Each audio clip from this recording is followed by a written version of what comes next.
When my sister Ava and I rented a cabin for a weekend getaway, we were drawn to its charming seclusion and promise of an untouched, snowy landscape.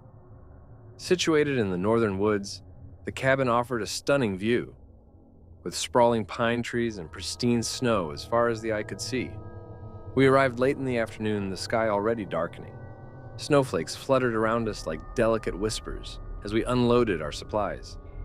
The cabin, a quaint structure with creaky wooden floors and an old stone fireplace, felt like stepping back in time. It was colder inside than we'd anticipated, the chill of the air almost unnatural. We spent the evening huddled by the fire, playing cards and sipping hot chocolate. The wind howled outside, its eerie moans and sharp gusts against the cabin walls, creating an unsettling symphony. Ava laughed it off, but I sensed something was off. The cold seemed to seep into my bones, a deep, relentless freeze no fire could quell. As night deepened, the temperature inside dropped inexplicably. We piled on every blanket we could find, yet the cold was pervasive, as if it emanated from within the walls themselves. Ava, usually unflappable, whispered, "Do you feel that? It's like the cold is alive, reaching out for us." I tried to brush it off, telling her it was just the old cabin's poor insulation. But as we prepared for bed, the air grew so frigid we could see our breath.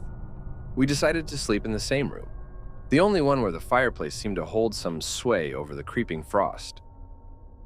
That night, I woke to the sound of scratching, faint but distinct, coming from the walls. Ava slept soundly, undisturbed, so I rose to investigate, my breath clouding in the beam of my flashlight. The scratching grew louder as I approached the corner of the room. Hesitant, I touched the wall, and the wood beneath my fingers felt unnaturally cold, almost icy. As I pressed closer, trying to locate the source of the sound, a chill ran down my spine. The scratching stopped abruptly, replaced by a low, mournful wail that seemed to come from the very depths of the earth. I stumbled back, heart racing, and woke Ava. She listened, eyes wide as the wail rose again, this time joined by a chorus of whispers. Too many to count, too soft to understand. Terrified, we packed our essentials and fled the room, determined to leave the cabin. As we hurriedly gathered our things by the front door, the temperature dropped sharply. It felt as if we were in the grip of an icy hand, its cold embrace paralyzing. The whispers grew louder, swirling around us, words beginning to form from the chaos. "Stay!" they urged, over and over, until the voices were almost deafening. We didn't hesitate. Grabbing our bags, we opened the front door to a blast of cold that was somehow warmer than the air inside. We plunged into the snowy night, the cabin door slamming shut behind us with a force that echoed through the trees. Our car was covered in a thick layer of frost, and it took precious minutes to make it usable. As we started the engine and drove away, I glanced back at the cabin. For a moment, I could swear I saw figures standing at the windows, pale faces watching us leave, their expressions mournful and accusing. The drive back to civilization was silent, both of us processing what had happened.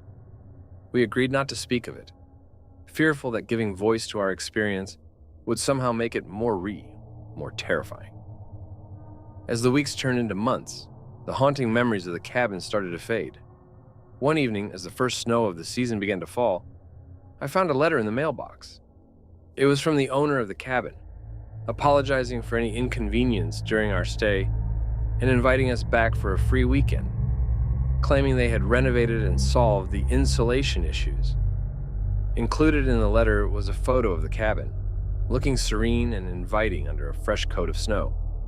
What unsettled me was not the offer or the picture itself, but the reflection in the cabin's window, an indistinct shape, almost like a shadow, but unmistakably the outline of a human figure. It was watching just as it had that night, face pressed against the glass, eyes obscured but presence felt. Ava called me that night, her voice trembling. "Did you get the letter?" she asked, barely a whisper. "Do you see it too?" We knew we couldn't return, not even to confront our fears. But each year, with the first snowfall, another letter would arrive, as if the cabin itself was reaching out, unwilling to let us forget.